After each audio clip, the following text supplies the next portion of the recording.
Welcome to the show. What up? What up? What up? Welcome, What's y'all. up? Welcome to the Set Apart podcast with Ren and Dee. His name is Ren. My name is Dee, obviously. This is a podcast where we talk about everything, literally everything, and literally nothing at the same time, because that's what usually happens in the world of conversation. But we are here. We're happy to see you. Welcome to the show. What up, Ren? What's up? I'm excited for today because we got some funness going on right now. If anybody know Dee, anybody know me, we have a love for just sports, and so much levels of sports, because there's sports itself. There's how sports influence culture. Yeah. There's how culture influences sports. Like the mesh between because they have a lot of pro activism in sports. They have a lot of fashion things that transcends and bleeds out of sports. And it's I didn't worldwide. know if it's worldwide. I didn't know if you knew this, but I think they said Iverson was the first one to start wearing arm sleeves. Yeah. Like, to me, that's crazy. He did a lot of firsts. Cornrows. Exactly. Non-suit wearing to the game. Like, and it's crazy. I just heard that not too long ago, and I was like, "Are you serious?" Like to me, as long as I can think, like that's just what you did, right? I think he said, like, what did he say? I think he said he was trying to protect something. Like, it was like a reason for it at first, but then he just kept doing it, and I was like, that's crazy. I was today years old when I found out Iverson was the first one to wear a shooting sleeve. Yeah, he did a lot. He set a lot of trends. All eyes was on him, because nobody was walking in like that and talking like that and stepping over people like that. Exactly. And okay, there's one thing he said in his little documentary interview too. He said when he stepped over Ty Lue like that, he was like, "Man, I didn't even notice what I was doing. I was just trying to get back." Yeah. And I was like, really? You ain't know that you stepped over that man like that? I don't know. Hey, he was in the way. He was in the way. But we talking about, so we on the Set Apart podcast, where we talk about everything and nothing at the same time, but we also talk about culture changers, game changers. And so we don't start, it's only so fit that we started with Allen Iverson. But this right here, we're going to call this our NBA special. We are here talking about sports, the NBA. So if you are a lover of the NBA, we're going to drop some questions. We're going to chat about some questions. But here, we want y'all to be collaborative in this effort. So hit that comments, hit those comment sections, share, like, retweet. Real talk, no, RT now means retweet. See, you see how old I'm getting? I don't even know what you're talking about. Apparently RT now means retweet, means share it. But back when I was, doing all the slanging and stuff like that, it was real talk. So yeah, it's a different now. RT. If you disagree, please voice your opinion. I want to have the dialogue. Let's get into it. And so we're gonna talk about the National Basketball Association. For those who need some clarification, National Basketball Association is some of the best basketball players in the world. It has 30 NBA teams.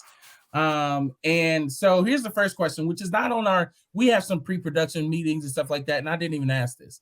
What is the team right now, Dee?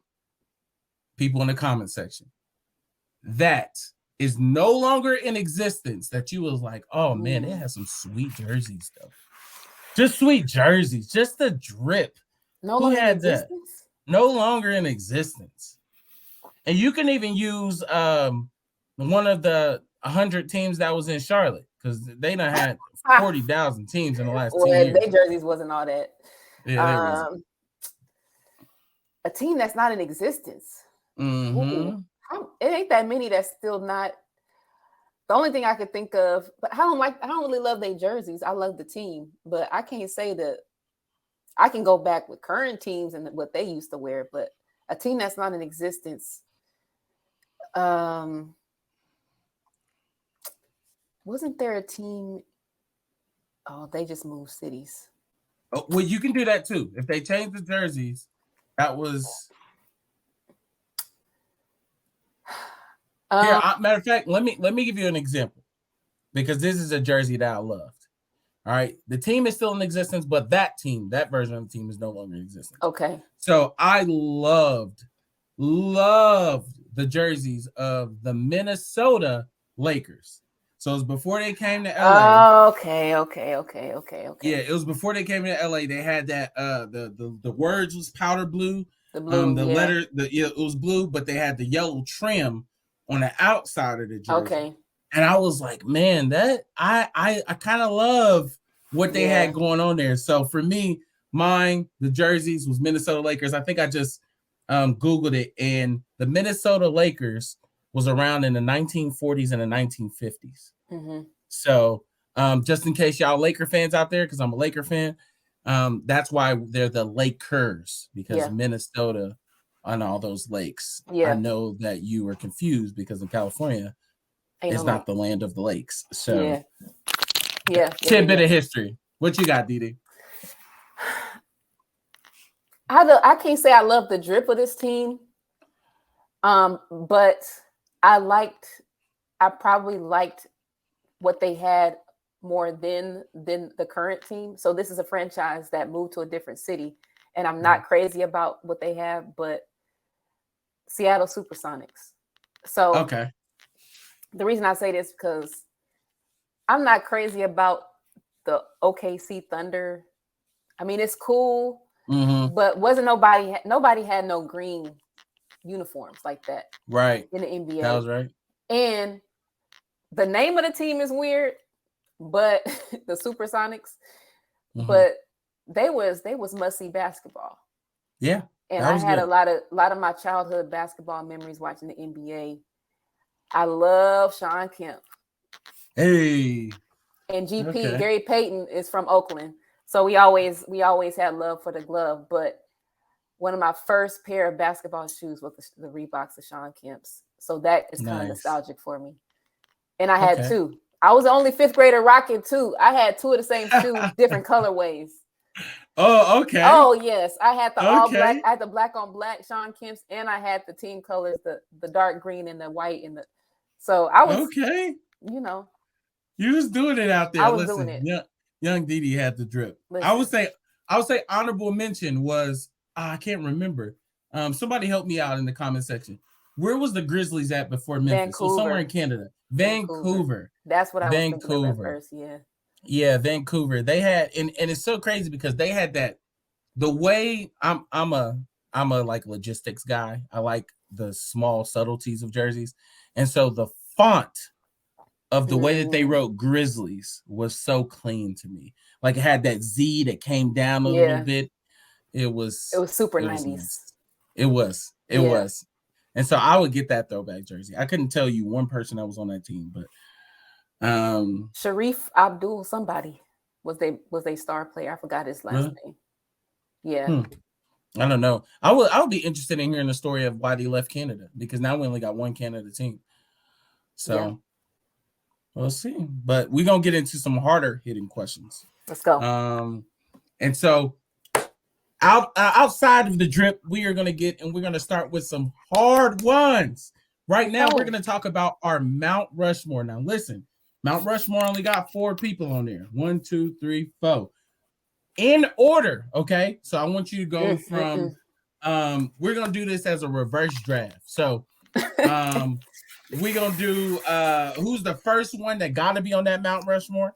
We're gonna do who's the second one that gotta be on that Mount Rushmore, and we're gonna go 1 through 4. And keep in mind, guys, this is Didi's Mount Rushmore. So your Mount Rushmore can be different, okay? This is your Mount Rushmore. What is your Mount Rushmore of NBA players, both past and present? This is so hard for obvious reasons, because it's past and present. And I feel like when you talk about the past, it's a different criteria than the present. So this is why it's difficult for me. So the order, what you say the order was? The order. So who's the first one that you definitely got to be on there? No question. Michael Jordan. Michael Jordan. Okay.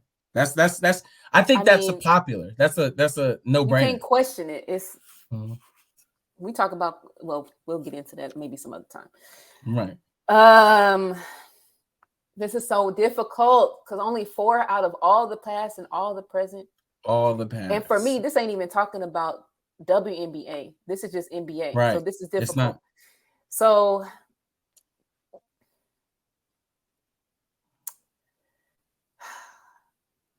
Stephen Curry. Okay.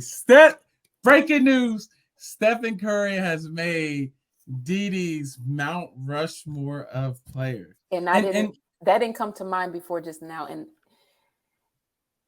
if he retired today, it would still stand for me. Okay. And I'm not even like a heavy Golden State fan. It's just when you look at basketball as a whole, and then just the NBA in and of itself, right? You can't count them out. Okay. You can't. Okay, I respect that. It's so hard when you talk about current and past. That's not a lot of people. You're right. Gotta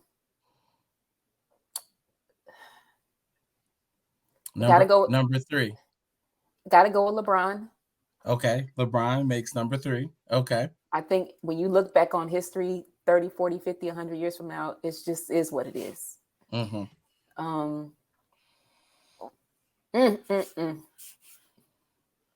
This question is so dumb. Oh my God. It's hard because it's like so many people that you leaving out. And so like keep in mind, and this is just for people who are viewing this as well. Like when you talk about Mount Rushmore, like this is what I'm not asking. I'm not asking who's the top 4 players in NBA history. So don't confuse that, viewers. Yeah. When you put that in the comment section, I'm not talking about who's the top 4 people in NBA history. What I'm talking about is who's on your Mount Rushmore of people.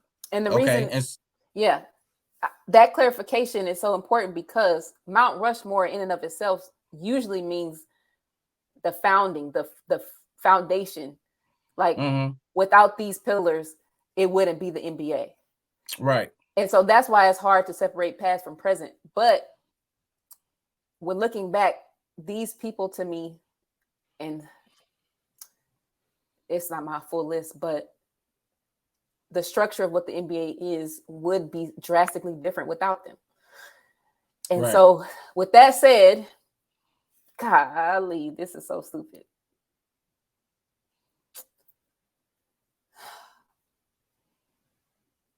This is so hard. That's hard. Number four. That absolutely changed the game. I'm gonna have to go Bill Russell. Okay. I respect that. Bill Russell. So we got Michael Jordan, Stephen Curry, Wardell Curry. Wardell Stephen Curry. LeBron James, and then finally rounding it out with Bill Russell. That's a pretty good Mount Rushmore. You should feel good about that one. It feels incomplete, but it is. It does.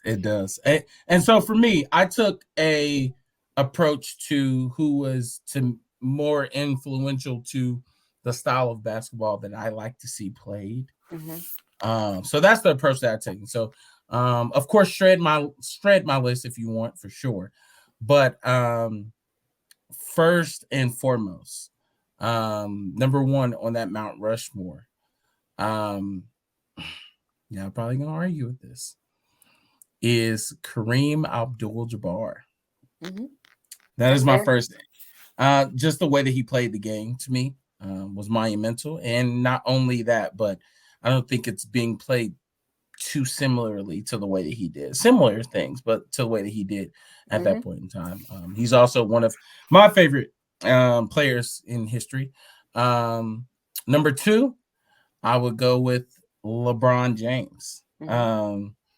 The completeness of the player renders him a no-brainer. It gets harder when you get to 3 to 4 because keep in mind, and I'll say my selections of 3 and 4 before I even tell you who this is, but my favorite player in all of NBA history is not on my Mount Rushmore. Mm-hmm. He's not. So number 3, I want to go further back, and I think he laid the foundation for everything that we've seen going forward, which was Dr. J. Julius Erving. Okay. He's on my Mount Rushmore. I love the way that he played the game. He was definitely before his time. Yep. And for the Michael Jordans of the world, for the LeBron Jameses of the world, for so many different people of the world, like he was doing a lot of that stuff starting off first. And so, and then I had to go to 4. And I struggled hard with this 4th one. Because of course there's the Michael Jordans of the world. How could you not put him in? Mm-hmm. There's my favorite player of the world in the world. So my favorite player in all of time and space was Shaquille O'Neal. Mm-hmm. There's your Kobe. With him.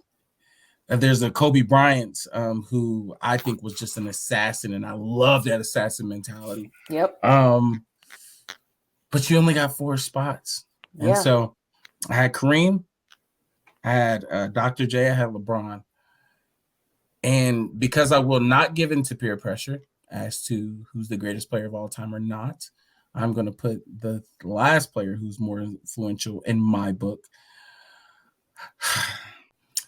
The 4th player is going to be Magic Johnson.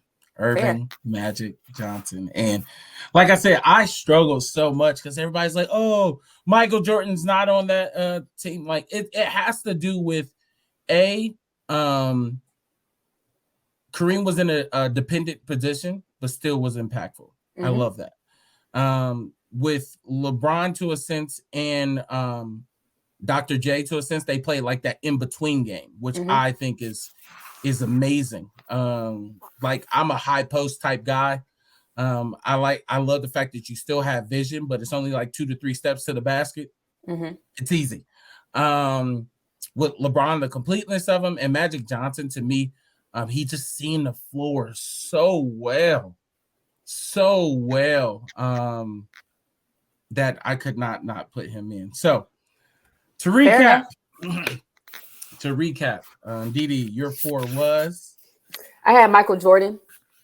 I didn't go into depths of why, because I feel like that's going to be a conversation for another time, but it ain't going to be what people think. I had LeBron. I had Stephen Curry, because I don't think, looking back on the NBA a few years from now, it's just the way the game is today. That young man had a lot to do with what younger players that are not in the NBA are doing, or what feel like they can do. Right. And my last one was Bill Russell. And that's mostly for him. Fun fact, my grandma went to high school with Bill Russell, and she talked so much trash about that man to her dying day. And I loved it. Because he went to high school in Oakland, and it was good time. She knew some stuff about that man. But that's mostly funny. and I didn't put him, he was not on my Mount Rushmore for a long time, probably.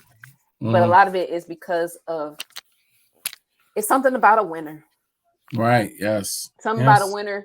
And I don't care if it was 1902. I don't care if it was 1962. If you got 11 rings, and you didn't get them all the same way, you're a winner. Yeah. So it's hard. We lucky we didn't do non-NBA, because there's some assassins out there that y'all need to know. But, without a doubt. And yeah, I think WNBA probably one day needs to just have their own platform, just because I got some assassins that I'm excited for. But we're gonna pivot. Yeah, we're gonna pivot to the next question. Okay. So here's the next question for the comment section. We are gonna play a game. Okay, it's gonna be called Overrated, Underrated, or Just Right. Overrated. Underrated. Just right. We have people in the NBA who get so much hype. We have people who I feel like they don't get enough hype. We have people who get just appropriately the amount of press, the amount of media attention. But at Set Apart, we want to be different from everybody else. We want to literally, as the title reads, set apart from things. And so the media has a way to push certain people because it's better for their brand. Yes. It's better that people like these players because jerseys sell, because they're appealing. It's the money, it's the go-getter. But here, We don't care. We ain't getting paid from jerseys. Not so at we all. gonna do this. If they overrated, we gonna call them out. If they underrated, we gonna call it out. Yeah. But if they right where they need to be, we gonna say it. So here we go. Let's go. We got a list of players. We got a list of 10 players. We're gonna say if they're underrated, overrated, or just right. We're gonna start with number 1. Dun, dun, dun. Chicago Bulls, DeMar DeRozan. Is he underrated, overrated, or is he just right? It's the specificity for me, which is so important. The Chicago Bulls, DeMar DeRozan, as of today, in the year of our Lord 2023, he right where he needs to be. He right where he need to be? On the bench, hurt, whatever he's doing. Okay. Listen, so you would say, and I love DeMar, but as of today, you ain't doing it, bro. Right. I think he's last of a dying breed, right? Because he is what I would call a mid-range assassin, which in Kobe's days and LeBron days, not LeBron, sorry, in Kobe's days and Michael Jordan days, it was way more prevalent. You've seen Prime Melo be really good as a mid-range assassin, but it's not translating too well to the new way of the ball game. It kind of slows it down. I disagree. I don't subscribe. I don't subscribe to the depth of the mid-range. Okay. Because it's so valuable. I think the people on the outside, and I think that's another media push. Mm-hmm. I think the inner workings of a team, they know the value of that, and that's why he still has a job. The problem is you got to have the right pieces to support and supplement a mid-range game. Mm-hmm. So he could still do that because he did it in San Antonio. Right, you're right. And he was our top guy, and he was our closer.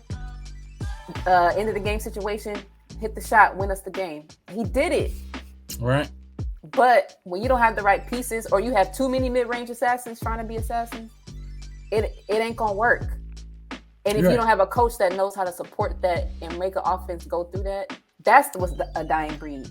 Yes. Coaches that can make adjustments. You're right.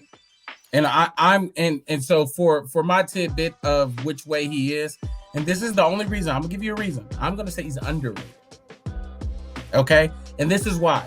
I know people who get a lot of media attention, who get a lot of praise and stuff like that. And I think DeMar DeRozan's better. Absolutely. And sorry, but we're gonna get into this person next. Actually, he will fit in the category of he gets a lot of press to me, but I think DeMar DeRozan is better than him. The second person that we're gonna say on our list, we're gonna do underrated, overrated, or just right. Los Angeles Clippers, Paul George. PG-13. Is he underrated? Is he overrated? Or is he just right? Overrated. Yes. I agree. I agree so much. One of the things that make me so mad, and we'll even get more to this even later, is that I can't stand when people do preseason picks. Just because I don't get their reason. Don't matter. And so you'll see Stephen A. Smith. What's up, Stephen A? I mean, you're doing great work. You'll see Skip Bayless, his old partner. You'll see so many people, so many analysts get on here and talk about, you know who I think is going to be contenders in the West? The Los Angeles Clippers. And to me, in my mind, it was like, yes, they can have a good playoff run, but why? They haven't won anything. Why are we talking about this team? Why are we talking about these stars or something like that? I can see if Paul George has elevated somebody to championship contention and was in the championship thing. Yes, say he has a capability to do it because we've seen it before. But I loved when he played in Indiana. Them boys was not beating LeBron. Like, we never thought that they would beat LeBron. Nobody thought that they would beat LeBron. And dang for show, every single year they would fall short. Yeah. And so for somebody who's never done it, I don't understand why you think that he would take at an older age team to the next level. Exactly. With more injuries. I mean, can you get on the court?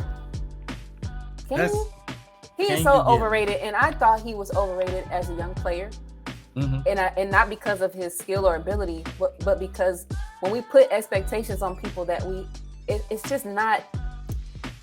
Yeah, he was a star in Indiana. He was better in Indiana, and not just because the team was bad. He had a little killer. He had a little Kobe in him. That turnaround, fadeaway, mid-range jump shot. He was silky with it.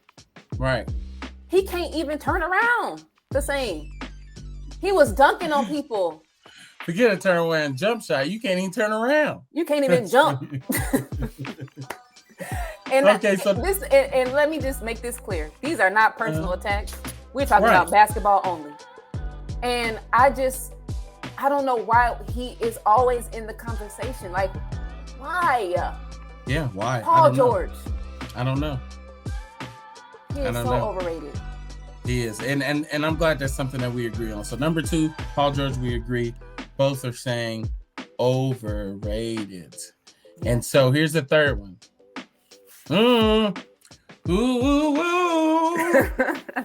Overrated, underrated, or just right. Number 3, Draymond Green. What would you say to that, DD? He's a tricky one. Because he gonna make sure his name is in the media. My name is Draymond Green, and I want my name in your mouth. This man, it's hard because what he gives to a team is valuable. Right, yes. But it's not what he thinks. It's not what he thinks it is. And his team, the way that they were structured before this year, and even though they won last year, right, they needed somebody that wasn't finesse. They needed somebody that was a little rough. They needed that to balance out the finesse players of their guards. Right. But he think he that guy. He think that's his team. But if he were not on that team, can we just be real? I know people don't like to say this. If he were not on that team, what would he be doing? Would he have a podcast?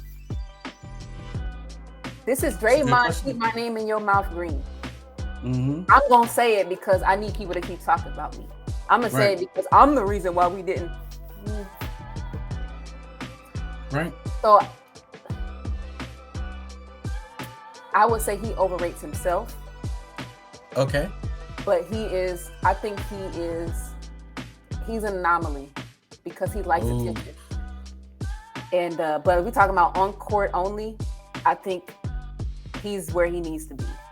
He gets the playing time he needs. He shoots the amount of times he needs. Yeah. Okay. That's good. I would be the caveat, okay? I would be the caveat because my part of the argument would be with Draymond Green, would the team have Golden State Warriors have accomplished the amount of success that they have without him? And this is my reasoning. There are so many things in the media. There's so many things in sports in general that is considered sexy. It's nice. It looks good to score. It looks good to do the super cool dribble moves. It looks good to get triple doubles. These are the things that the NBA say, oh, this is amazing. We love this. But here's the thing that every championship team needs that I don't think that is glorified. They need that tough-nosed people who are going to set the tone. That they need that. That's why. That's one of the reasons why Patrick Beverley has had such a big career. They need vocal leaders.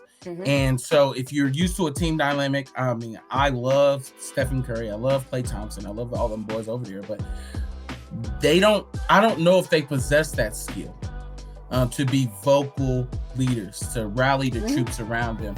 And lastly, you need the glue guy.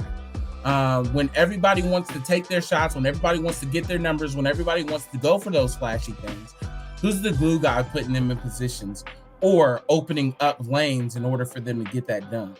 Now, of course, you don't have to do it as much with a Stephen Curry because he can shoot from 6 feet out. But at the same time, all of their 100 points a game is not because Stephen Curry is shooting from 6 feet out. So I am going to submit and say Draymond Green is underrated. But they talk about that all the time. Everything you said, they talk about it all the time. You're right, but I say Draymond Green as a player is underrated because if he was on the Detroit Pistons, we would not be talking about this. We're talking about it because he has sexy components around him. That's the point. If he was in Oklahoma City Thunder, this man ain't getting one. But you're not seeing his face on SportsCenter. SportsCenter think that Draymond Green retired if that was the case. And so if you know that you just got to come and be the glue guy, maybe run players from the high post once again, and really they're only asking him to score maybe 8 points a game. Like, it's not a lot.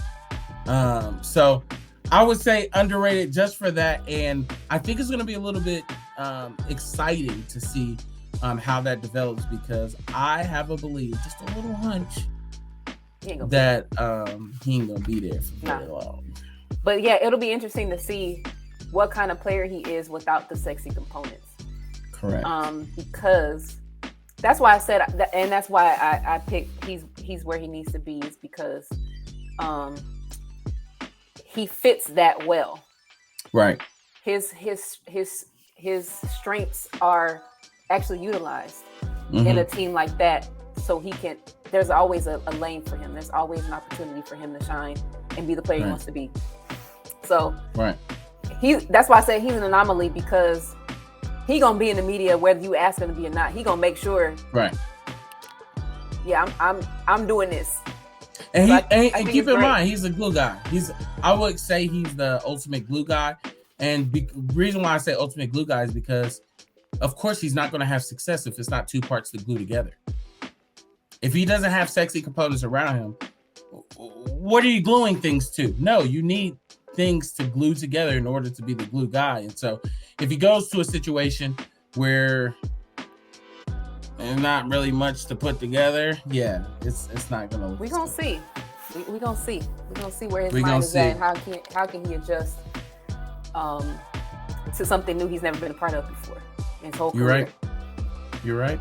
Well, that takes us to number 4, which is a very intriguing one. Overrated, underrated, or just right? Damian Lillard. Dame Dollar, Portland Trailblazers faithful. What do we think? I think he's underrated. Ooh. Why? I think that he is super valuable, obviously, to the Trailblazers, but his shooting ability is not talked about as much as it should be. Correct. I think that him and Steph were neck and neck for a minute. Steph got more wins, so we saw it more. But I think Dame is right there, if not right. He's number 2. He got to be number 2. And we don't hear about it unless they in the playoffs and they get TV time. And it's like, oh, Dame Lillard is not. That man been shooting like that since day one, and he's even more confident in it now. So out of anything, I think that part of his game is underrated. Also, I think his leadership is underrated. Yes, I agree. And it's not just because he decided to stay in Portland forever. It's also, if you watch on the court, let me see if this other person on the list, because I'm gonna go in here.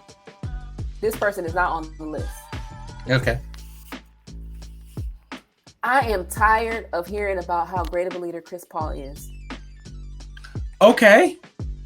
Because just because you talk a lot, that don't mean you're a leader. Right. Because you be doing some wild stuff on the court too, and I'd be like, what was that face? What was that? What are you doing?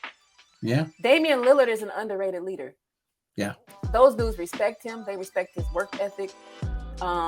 They come in and try to fit the pieces around him because of how he's respected, and he respects his organization, and he respects his teammates. Right. And he ain't out here trying to prove that he's a good leader. He's just doing it. Right. That's my opinion. I would put him in the category, and this was a hard one for me, probably the hardest. I would put him in the category of just right. And this is why. Because of all of those things that you said, I think he should be elevated. He has some type of exposure.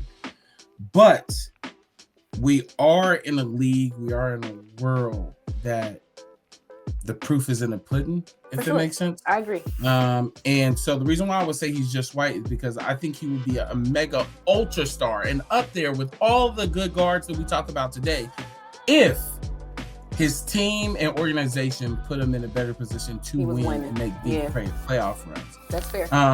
Like you can only, I don't want to say this. You can only elevate somebody in that level of team success so far. So he does have a ceiling. I would love to see him at least, if not a championship, at least the Western Conference Finals. I would love to see it. Like I want that for him for sure. But there is a level of excellence that he has displayed. There's a level of mediocrity that his organization has displayed. And so because of that combination, like Dame Dollar, I think the world of you. But because of that combination, I have to say you're just right, just because it's the timing of it all. It's the timing of all of it. At the time where he came in, Golden State was building at the same time. And that Western Conference is just going to be hard to, it's probably going to be easier now. Right. But now people are aging, but it's hard to get out. It's hard to get through that Golden State wall. But here's the thing though, like I would say, I would give justice and give some attention to that narrative for sure. But then how do you have? I've been to Portland. Let's start there. I've been to Portland, and I love Portland. It's nice. I got some things surrounding it and everything that's pretty good. There's so many places that, to me, in my opinion, is more difficult cities to live in, but their organization is putting together better rosters. That's what I'm saying. That's the point I'm making, is because I don't subscribe to a city it's hard to live in. Right. Anything on the West Coast, you could live. Okay. Right. But that's what I mean. So him coming along at the time he did, Stephen Curry coming along at the same time, the building was different of the team. So they were building, when he came to Portland, there were some old heads there. So the rebuilding was a whole different process. He had LaMarcus, he had Brandon Roy on his way out. You know what I'm saying? Who? Yeah. I love you, man. I'm so sorry that thing ended the way they did. Yeah, I loved you, Brandon Roy. But you know what I'm saying? So it's like years go by as this building process is happening. So now Golden State is reaping the benefits of those hard, ugly years. Portland was making a playoff appearance. And but the building was different. They were stagnant for a while too, though, because I think about like I compare Portland not to Golden State because like I hear you with those situations, but I have to compare a Portland to a Damian Lillard's former running mate, CJ McCollum. I was like, man, like they built something over there after Anthony Davis. And it's like, why could Portland not capitalize? First of all, I give them a demerit because they didn't get Carmelo Anthony 4 years earlier when they had the chance to. Like, I'll let this man go to OKC. That's what I'm saying. Instead of going to their Portland. Building was not right, and if you don't do that at that right time, you're losing time and you're getting age. Yeah. So they tried to hold on to people too long, so then they missed opportunities where Golden State was like, we'll take these L's and we just gonna keep adding to it. Exactly. That's good. And so, yeah, I totally agree with that. So, but I will put Damian Lillard as just right. Okay, now we got a young buck coming up. Okay, we got a young buck, and he is so flashy among the kids. To me, he is the next person after Stephen Curry. Stephen Curry definitely influenced a lot of younger generation. But like, when I kid you not, I don't know if this is surprising to you or not, but when you talk to a lot of kids, they know who this man is and they're fans of him. Yeah. Our number 5 on the list is LaMelo Ball, Charlotte Hornets. LaMelo Ball. Is he underrated, overrated, or just right? Just right. That's just good. Right. That's good. That boy is having the time of his life. Mm-hmm. He let the media do what the media do. He's taking advantage of the hype. And he's a very good basketball player. He's on a very young team with a young coach. And I think they're where they are expected to be. Not making a long run in the playoffs at this very moment. Mm-hmm. But he's bringing fans to the arena. Right. And I would agree with you wholeheartedly and say, and LaMelo Ball is just right. I think Lonzo was overhyped because of, his dad's contribution during the time that he was drafted and all this other stuff. Not saying he's a bad player, but I think because of that time in media where they focused a lot on his dad, he was overhyped. But LaMelo Ball, he has shown that there is proof in the pudding. Mm-hmm. He has shown that he put together good play. He's shown that he's building something over there. I would be excited to see where he takes steps in the next 4 years or so. But I would say he is appropriately hyped for not only the market that he's in, the player that he is, and what he's just bringing to it. And so it's exciting to say that in the last decade of my knowledge, Michael Jordan has gotten it right 1.5 times. Mm-hmm. In terms of bringing people to his team. I would give him LaMelo Ball. That would be the one. And the half would be Kemba Walker. But he has had a lot of duds. So we're not going to hype on that. We're just going to move to number 6. And I'll go first with this, all right? I'm going to go first because this is how adamant I feel with this. Number 6 on our list of overrated, underrated, or just right, we're going to do back to the Los Angeles Clippers, Kawhi Leonard. I am going to say Kawhi Leonard right now, as far as the media and where we are, is overrated. I have so many people, I have friends that talk about how good Kawhi Leonard is. Oh, who's your tops and stuff like this. No, listen, I'm going to tell y'all right now, and this no matter what sport you play, what job you're at, or whatever, the best ability that you could ever have in life is availability. I don't care if you hit every single shot that you ever take. If you're not playing, I don't want you on my team. You play. I think I seen a stat where it said like in the last 5 years, he's playing like 33% of the games. Out of 5 years, 33%. I don't know about y'all, but we had to get a 59% in class to get a D. So that's a super F. Overrated, underrated, or just right? Kawhi Leonard, what do you think, DD? He overrated.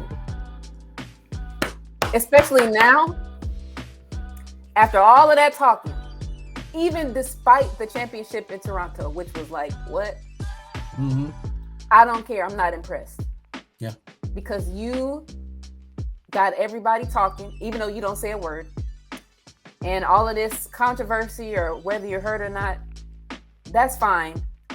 Just say if you are or you're not. Not if I feel like I might get hurt. That's just my opinion. But if you're a basketball player, let me rephrase that. If you are going to say I'm a basketball player, the number one requirement is to be playing basketball. Right. So right now, I just need to see more from you. Your body of work is limited. Now, 4 or 5 years ago, oh yes. I mean, you had the claw logo. You started the whole New Balance basketball shoe resurgence. Because when I wore New Balance basketball shoes in high school, baby, no. Those were our team, whatever.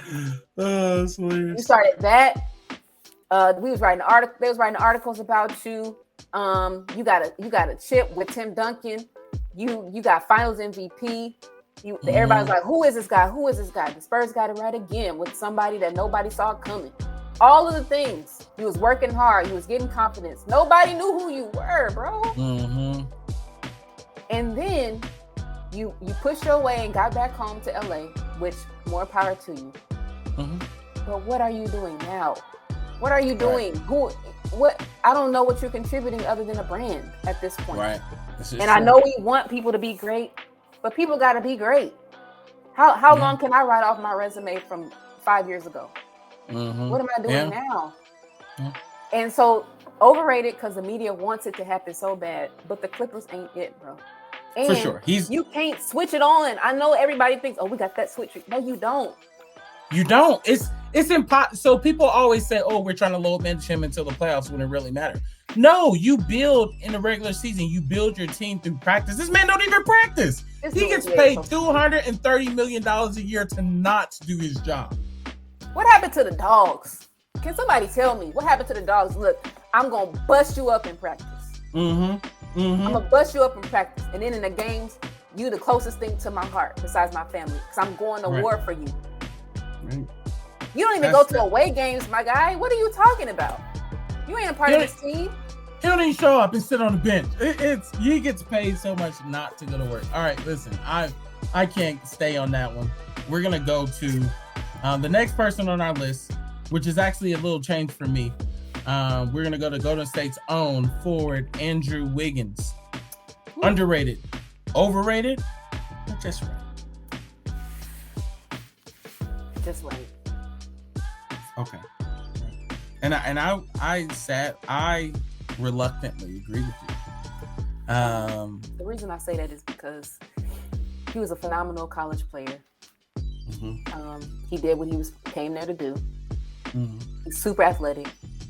He can play the game well. He's good at reading things, situations. He can score. It took him a while to get his bearings in the NBA. It took him a minute. His talent didn't wane, but it took him a minute to kind of figure this thing out, figure out this pace, get in the right situation. And he got in the right situation. And I think he's still growing. I think it's too early for me. But he definitely has the potential to be that guy. But I don't want him to turn into another Paul George. Okay. And I would say it had to change for me into just right. I think he was extremely overrated when he came in. Yep. First of all, I don't want anybody to compare. Please, I don't care what player comes out the draft. I remember they were saying, "Oh, he could be the next LeBron James." Oh, no. Coming into that, I was like, "Don't set this man up for failure." And so the reason why I say he was overrated, probably not to his own, the way that he acted and everything, but the way that the media approached him. Yeah. I think he was overrated. Coming into the NBA, there's thousands of college players who are really good at the college level who didn't make it in the NBA. Yep.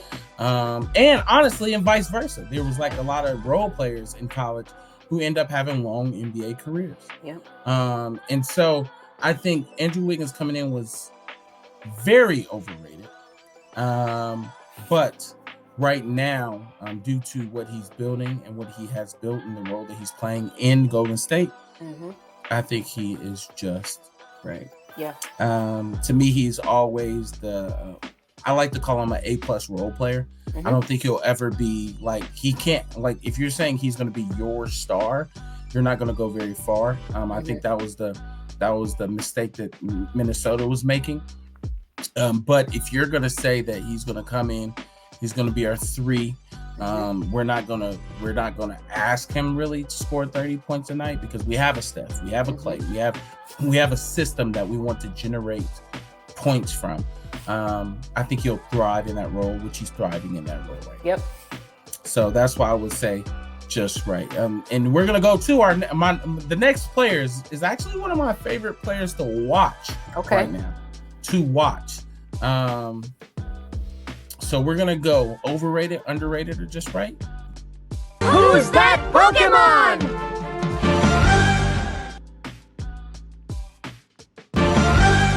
It's Zach LaVine. Zach LaVine, Chicago Bull running mate.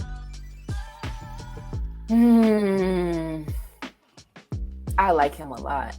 I do. I like to see him. I love it. To me, he's like a modern day Vince Carter to me almost. Yeah, in that vein for sure. To me, he's a little more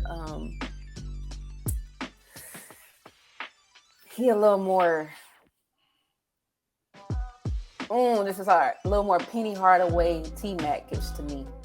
Okay. Because of the he can jump like Vince Carter for sure, but I think he's a little better with the ball. I think he's a better creator than Vince Carter. And it's hard to answer the question because of where he's at right now. I think it's such a restrictive place. When we talk about wins and records. So it's hard for me to say if he's underrated or not. I think he might be a little underrated, but it's just hard for me to definitively say that because I want him to be just let loose sometimes and show what he's been saying. I need y'all to let me do what I do. So with all those being said, I'm going to say he's a little underrated, although he's made an all-star team or two. Right. I think as of today, I'm going to say he's underrated. And actually, I'm not even going to explain myself in this regard because it's everything you just said. Okay. I'm going to go Zach LaVine, underrated. I love that guy. I want to see him do more. It's exciting to watch him play. Yeah. I loved it. One of the most recent dunk contests that I love seeing was the him versus Aaron Gordon. Yes. And really they breathe so much life. I want to see it. Like they breathe so much life into that. I enjoy. Enjoy. I loved it. I loved it. Come on, guys. Yeah. So we're gonna go to our next player, which is the 9th player on our list. It is Milwaukee Bucks forward Chris Middleton. Underrated, overrated, or are we saying he's just right? You know, I've gone back and forth on this one probably the past 3 years. I'm going to say he's just right. And the reason I say that is because I think he is super comfortable in the role he's in. Not too much pressure, but he's a dagger. He can get the job done, but I need him to stay on the court. I think he's a better leader than Giannis on that team. Because he's so even keel. He's consistent. But consistency on an NBA team is an underrated thing. Yes. I would say that, but I think he is chilling in his role right now. I don't think he wants to go nowhere else. I think he's content. So he's not a killer, but he's a dagger. Right. And I will put him in the same category role-wise of a Andrew Wiggins, actually. Like he's a 3. He fits within the system, but I would give him a little level up of Andrew Wiggins because he can make some pivotal plays to close the game for you. That which your star, Giannis, maybe can't do a lot, from the mid-range, being a mid-range assassin and pulling up step backs and all this other stuff. So I would say he's just right. Yeah. According to the role that he plays in his team, the person who he is, and like a lot of stuff that I feel like he does, like you said, behind the scenes. So Chris Middleton, just right. And now this last one, this is number 10. Okay. Oh boy. This last one, I didn't even choose a player. I was like, you know what? We're just going to figure out how we're going to do this. Okay. We're talking about here in the year 2023. We are talking about, listen, let me finish, a whole plethora of people. We have the Donovan Mitchell, not too long ago, scored 70 plus points. We have Darius Garland, who I feel like him himself is a little underrated. We have still the young, true people who was growing up when LeBron was there, like the Cedi Osmonds was there. You have, what's the guy with the fro? I can't even think of the center's name. Jared Allen? Yep. Jared Allen. You got your Jared Allens of the world. You got the people who come off the bench and just do some stuff. You got a returning Ricky Rubio plays for his team. He just came back from a knee tear not too long ago. And you just got so many different components. And not to mention a cast of people who just play really well together. If you do not know by now, in 2023, we're playing overrated, underrated, or just right. Number 10, the entire Cleveland Cavaliers squad. Where are they at? Are they appropriately rated? I think they're appropriately rated. I think they're just right. And okay, when you say just right, where are you saying that number is in terms of the rest of the Eastern Conference teams? Middle of the pack. Okay. This is why I say that. I'm thinking seedings, not better or not. And the reason I say that is because everything you just said excites me for them. And I think they're excited to see, let's keep going. Let's get better and better every year. And I think I don't want to put a ceiling on that because I think they're going to exceed that. But I think the climb is what they are excited about. Right. So I think they're just right. I think they're in a great position with all those pieces that you talked about. They can only get better. They can only get better. So give them another 2 years. They in the finals. They might make it to the finals this year, but I think when they're solid, because last year was like, oh, we here, just in case y'all didn't know, we here. Right. Then we added Donovan. Donovan ain't scared of nobody. I love watching him play most times. Right. But that, I think they need the underdog mentality to fuel them. Yeah, they like it, and so that's why I say they're in a super good spot. They had their coming out party. Now it's like we come in invited or not. Right. They love being picked against. Right. Yes, they do. I love the flow of their team. I think before comment sections, before you guys get too crazy, this is a fact that I think is very going under the radar. It's going under the radar. So last year, be it injury or not, doesn't matter. Darius Garland and Jared Allen were all-stars. Yep. That means by adding a Donovan Mitchell, you have 3 former all-stars. No, 4 former all-stars. You know why? Because they still have Kevin Love. 4 former all-stars on your current team. Come on. We can't sleep on that. We have 4 former all-stars on your current team. And so Kevin Love is doing amazing coming off the bench for them. His humbleness to accept a role like that is just, beyond amazing to me. I would agree to you and say that they're in the middle of the pack. They're like in that 4 or 5 spot. Of course, I wouldn't put them over the Bostons of the world, the Milwaukees of the world. Actually, to tell you the truth, which is the middle of the pack. It's only 8 teams that make it to the league. The playoffs. And so, because of all of that, with their amazing starting 5, I think. In NBA 2K, they're a team that you might pick. For sure. They got spots everywhere, and they got depth, young depth, and so because of all of that, I want to say that they are underrated. That's fair. And the only reason why I say underrated is because we put them on, and I'm only talking about the East. I'm not talking about the West, guys. On the East, I feel like there's still a conversation if they're better than certain teams. Now, if you're asking me my opinion, no, they're not better than the Boston. I wouldn't even put them over in Milwaukee. But those teams this year that has shown chinks in their armors, that has been maybe one of the top teams in the Eastern Conference before, i.e. your Miamis. That's overrated. You see what I'm saying? I.e. some of the other Eastern Conference teams that you think that, oh man, like, yeah, they finished third last year, or even Miami in general, like they were in the NBA Finals 2 years ago, 3 years ago, whatever it is. I'm like, hey, like for a lot of people, it goes Boston, Milwaukee, Cleveland. Yeah. And so that's why I would say underrated, but I still see them, and just because the unpredictabilities of the NBA season, I would say they're 4 or 5. You always have that crazy team that put together a streak of games and they happen to be up there when you know they shouldn't be where they are. Miami.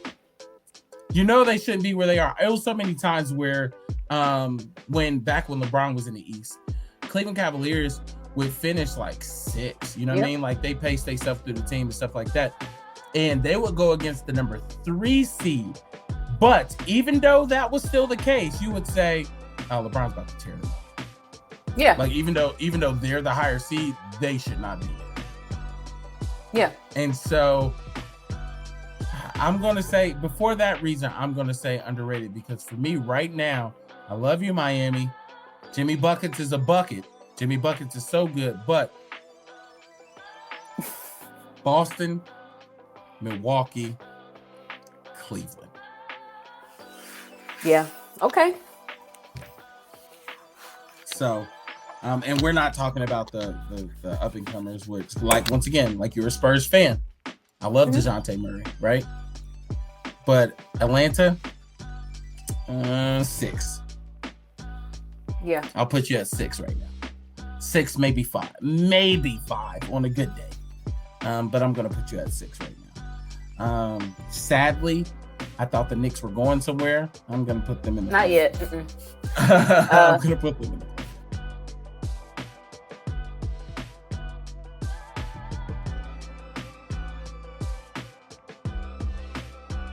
Well, I hope y'all enjoyed that, because I did. I love arguing about sports. Hopefully it was a good change of pace for everybody. If you have some ideas about what we can cover the next time, please drop them in the comments. We'd love to hear back from you. If you disagree with what we're talking about, put that there too. But thank y'all for tuning in to Set Apart with Ren and Dee. Again, he's Ren. I'm Dee. Of course, please follow us on social media platforms, especially Instagram, at Set_Apart podcast. You can also follow Ren. He is at Hollywood_RB, and I am at Adidria_is. My mic is like, girl, back up. But anyway, thank y'all for joining us. This was a good time. Hope to see you again soon. Peace out. Hey, this is your girl Dee from Set Apart with Ren and Dee. Thank you so much for tuning in to this latest installment. Don't forget to subscribe to wherever you listen to podcasts.